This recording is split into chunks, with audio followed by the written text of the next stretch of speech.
Well, ladies and gentlemen, the scene is now finally set. The dusty high veld of South Africa. The year is 1901. War has been fighting for 2 years under the burning African skies. British soldiers, dressed in their camouflage khaki, gone are the days of scarlet-coated soldiers of empire, have taken control of this small patch of burning African scrub. Men of the Royal Engineers are attempting to inflate an observation balloon. New technology, vital in the war against the wily Boer commando. As you've heard, the Boer republics are at war with the mighty British Empire, and all the forces of Victorian industry are turned towards beating this foe. Modern weapons such as the magazine-fed rifle, the machine gun, quick-firing artillery, the balloon, barbed wire, corrugated iron, all of them employed to try and defeat the tiny forces of the two Boer republics. Now we can see these soldiers are manning a blockhouse. The blockhouse is our corrugated iron fort. Although the Boer field armies were defeated in very quick succession in the first year of the war, after some admittedly terrible, disastrous defeats by the British Army, their capitals were occupied and everyone assumed the war was over, but the guerrilla war went on. Hit and run tactics, the Boer commandos mounted on hardy African ponies, striking where was least expected, derailing British trains, attacking supply convoys and not giving up the fight, the bitter enders as they were known. The British Army came up with a controversial policy. Deny the Boers the aid and succour provided by the farmsteads where their wives and their children are still farming the land, round up all those civilians, put them into camps, concentrate them, they therefore became called concentration camps, burn down the farmsteads so there is no chance of food and resupply for these roving bands of Boer commandos. Then you build a chain of blockhouses across an area. These small forts armed with machine guns or rifles, belts of barbed wire will section off parts of the burning African veldt, and then, much like beaters at a game shoot, you flush the Boer commandos out across several square miles onto the guns of a blockhouse. That was the theory, and it took some months, even years, to come to fruition, but eventually it did defeat the Boers. But now in the year 1901, the battle is still raging. We can see cavalrymen, British cavalrymen, 17th Lancers out to the front, patrolling in two vedettes. Men of the Royal Engineers deciding that the wind is a little bit too high for their observation balloon and rolling it back up, while other sentries pace the compound here, waiting for resupply. Huntsman.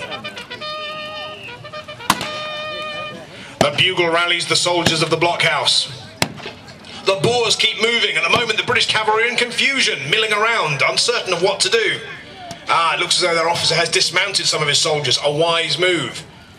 As far as the British Army is concerned, battles are not necessarily going to be won from fighting on horseback. You dismount your men. They've got rifles. They can move very quickly around the battlefield, but the fighting is still largely done on foot. So a section of cavalrymen has dismounted. They're opening fire to give themselves steadier aim. The Boers don't need that. They are trained to fight from the saddle, using whatever weapons at their disposal. It looks to me, though, as though they have got many captured British weapons. Our cavalry officer out to the front, deciding what to do. Here come the Boers again, volleying them from their carbines and rifles as they go past.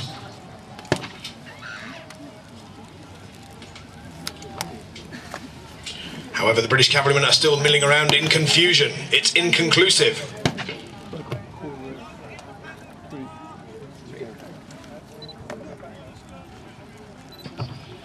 Cavalrymen riding backwards and forwards. The British infantry, safe in the knowledge that the Boers haven't yet come into range. And again the Boer commandos come forward, trading shot for shot. The British cavalryman commander has not yet thrown his full weight of men into the action.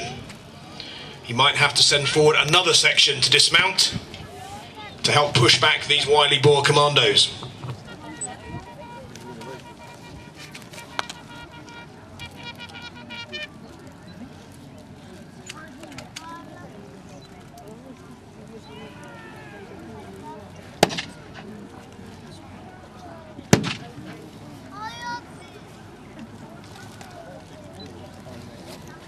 And at the moment, an inconclusive battle.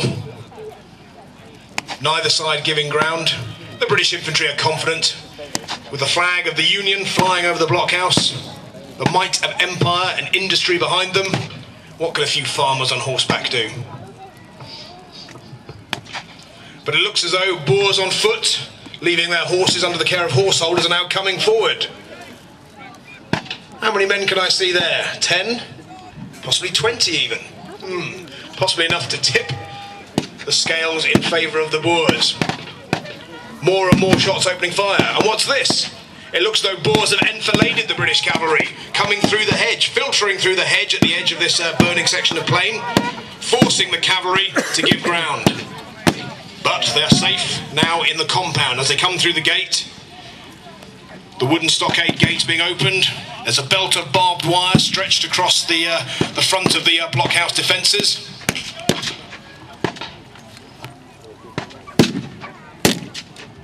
And the cavalry reform in the back of the camp. Not a lot they can do back here, frankly. We'll see what the Boers are up to.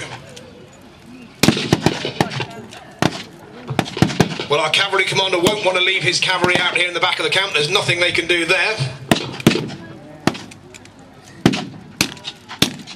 And the Boers continue to press home their attack.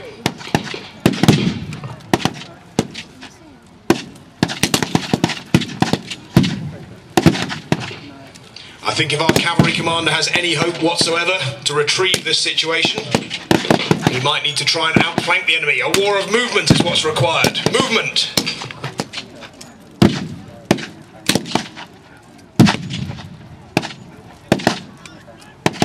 And still the full weight of the British defences have not been brought into play. I can see a machine gun post out there, but the British infantry happy to trade shot for shot.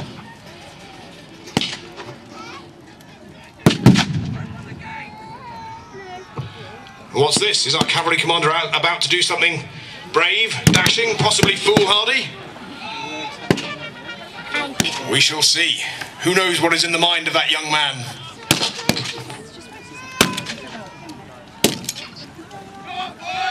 And the cavalry go forward. Will the weight of Boer magazine rifle fire see off our cavalry? Quick about it! Quick about it, man!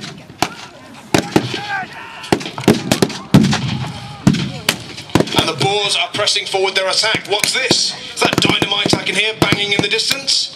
The Boers, of course, they're republics, rich on gold and diamond mining. They may not have vast munitions industries, but they do have factories that make dynamite, a potent weapon in the hands of someone who knows how to use them. Cavalry skirmishing forward again. The Boers are getting awfully close. They've penned those horsemen against the barbed wire or stockade walls. I think that cavalry commander is going to have to pull his men back and get them out of trouble. The Boers getting braver, pushing forward, emerging from the hedgerow. Look, there's more of them. Dozens and dozens of them.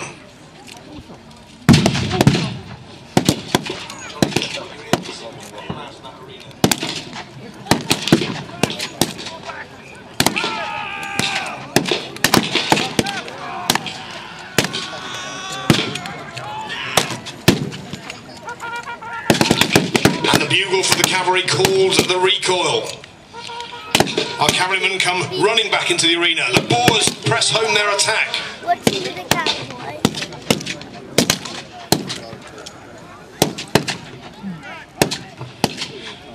It looks as though the British have decided to man their Maxim machine gun. However, with all those horses milling in the way, they haven't got a clear shot. That Maxim machine gun could be what turns the tide, because with all of those Boer commandos, this is a much stronger attack than we previously thought. It could be looking like a dark day for the Empire.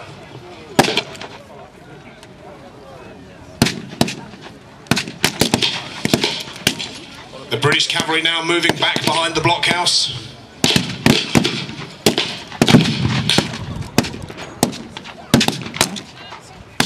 And finally the way has been cleared for the machine gunners to open fire. Can they turn the tide of battle now? Again with the weight of Victorian firepower and industry.